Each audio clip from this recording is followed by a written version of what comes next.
What's going on, ladies, gents, and kids of all ages? It is Eric coming back at you once again from the Nerd Cave, and today we are going to be talking about what Sapphire Steel looks like in the current Set 5 meta, and did it really change that much? Is there anything that we're doing differently? Are there cards that we're playing that aren't necessarily new cards just to kind of combat the way that the meta looks now? Absolutely. Are there a ton of new cards?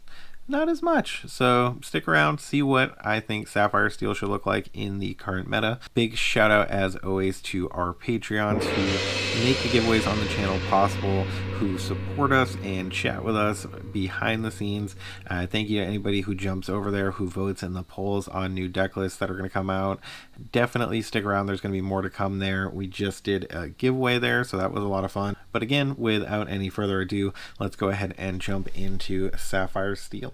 So the first card in the 1-drop slot, this is going to be a 4 of. We are on for Robin Hood, Beloved Outlaw, specifically for that shift ability. You may have guessed that, but he is a 2/2 for 1 inkable character. Our other two cards in the 1-drop slot are, however, not characters. We're on 4 Popsicles. It is a 1-cost inkable item, and when it comes into play, you're going to go ahead and draw a card, so it's going to immediately replace itself. You can banish it to draw 2, but moreover, it is Hiram Fuel. Next up in the 1-drop slot, we have the Steel Popsicle, or aka Fortisphere. 4 of in the deck, 1-cost inkable. Gonna do the same thing as Popsicle. When it comes into play, you're gonna go ahead and draw a card. You can pay 1 and banish it to give one of your characters Bodyguard until your next turn, which, believe it or not, can be relevant in certain instances. You give Bodyguard to a Tamatoa, it's very hard for your opponent to get through it. Hit some of your smaller characters, like the wonderful yet semi-squishy Mr. Smee, Bumbling Mate. He is a 3/3 for 2 inkable,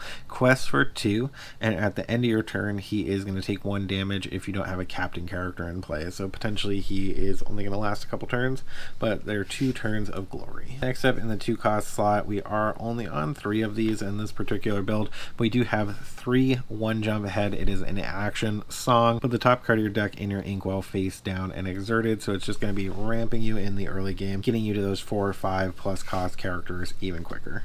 Then we do have 2 Benja. That's right, I'm still on Benja. He has fallen out of favor in some instances, but I think he's still super aggressive if you're trying to hang in there with the fast metagame that's developing in Set 5. He's a 2/3 for 3. He is also inkable. He is going to be questing for 2, which is wonderful. And when he comes into play, he's going to be able to banish an item, which is relevant in more colors than ever. Then another 3-cost character that I think is worth having around in this deck, particularly if you get him in combination with things that are going to give him resist, but he is Lawrence, Jealous Manservant, a 3-cost inkable questing for 2. He's a 0/4 stat line technically, but if he has no damage on him, he is getting +4 to his attack, so he's a 4/4 for 3 that quests for 2, which is great.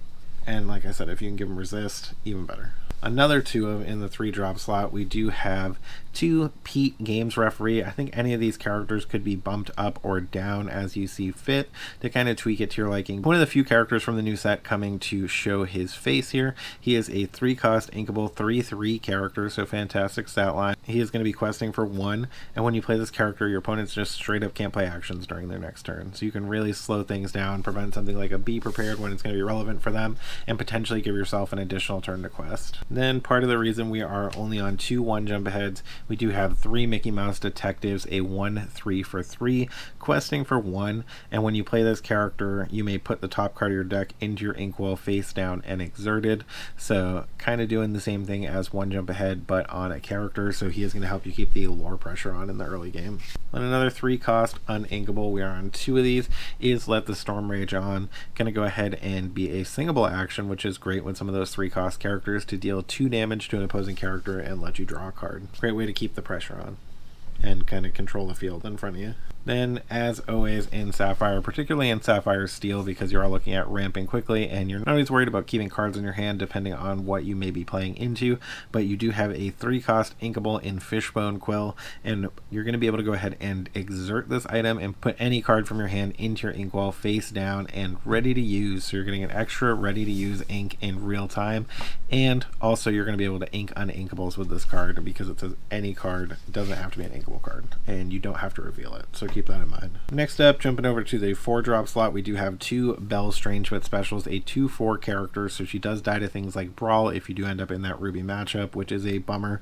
She is typically questing for 1, however during your turn you may put an additional card from your hand in your inkwell face down. In this instance it does have to be inkable and you do have to reveal it, and when you do end up with 10 or more ink in your inkwell, you're going to be able to give her +4 lore during your turn, and she is going to be questing for 5. Then one of the staples of most Sapphire decks, we do have 4 Hiram Flaversham Toymakers. He is our only other 4 cost in the deck. He is a 1/6 stat line, so very difficult for a lot of opposing characters to deal with. When he comes into play, he is going to be triggering his ability immediately, which is always fantastic because you're always going to be getting that value out of him. You're going to be able to banish an item you have in play should you so choose, and draw 2 cards, and when he quests for that 1 lore pip that he has, you're going to be able to banish an additional item you control and draw 2 cards again every single time. So fantastic.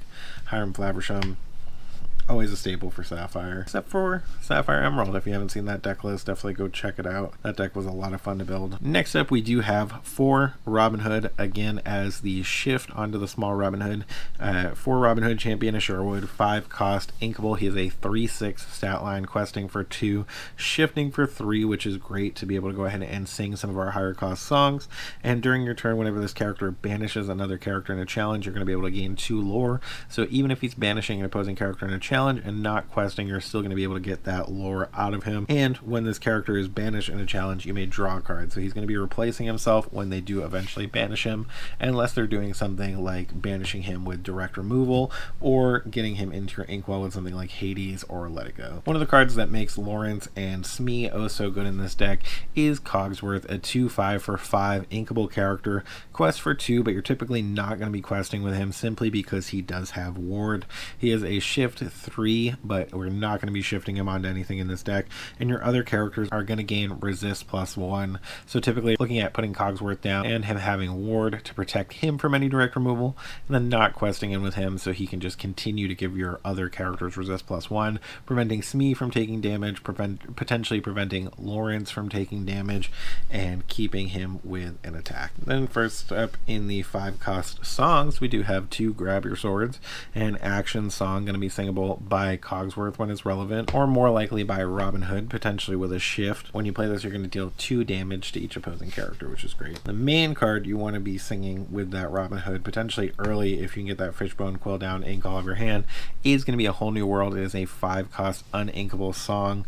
It is also an action if it's relevant, and each player discards their hand, draws 7 cards. If you're able to get Fishbone Quill down or Bell down and ink the heck out of your hand, get everything out of your hand while your opponent still has a hand going or they're still focused on drawing, and then playing A Whole New World, you're going to be able to get quite a bit of card advantage over them. Next up in the 5 cost songs, we do have 2 5 cost inkable Let It Goes. This is just going to straight up take a character your opponent controls and put it into their inkwell, which is fantastic for those bigger, scarier threats like Cinderella, Stout-Hearted, and Maui, and some other things that could potentially be problematic for your deck. Maleficent Dragon, it's hard to deal with. Then we do have 2 Lucky Dimes 7 cost uninkable item. You're going to be able to pay 2 and exert it to gain lore equal to target character's lore. Obviously great with Belle, and really anything that's questing for at least 2, but even better with something like Tamatoa when you have some items on the board. He is an 8 cost inkable character, 5/8 stat line, questing for 1. We are on 2 of these in this deck, and when you play him and whenever he quests, you're going to be able to return an item from your discard to your hand, which is fantastic, so you can just keep cycling those popsicles to draw more cards. And he's going to get +1 lore for every single item that you have in play, so just fantastic. And that does bring us to the end of the deck. A lot of 4-ofs in this deck. We kind of sped through it because I think a lot of the play lines have remained the same in set 5 or gone back to what they were in a prior set, prior to set 4, kind of mixing things up a little bit. What do you guys think? Do you think this is the way to play it? Are there other cards you would play instead? Do you think I should be playing Tinkerbell, or I even messed around with the idea of Cinderella Stout-Hearted? I have a hard time building Sapphire Steel without ending up with a deck list that's like 120 cards and then having to cut it down to 60 that I feel like make the most sense. But I'd love to hear your thoughts in the comments below. Remember to like, comment, and subscribe. When you see those toys, video games, and the shiny Tamatoas off in the distance, remember, it is not a mirage. You guys have a great day.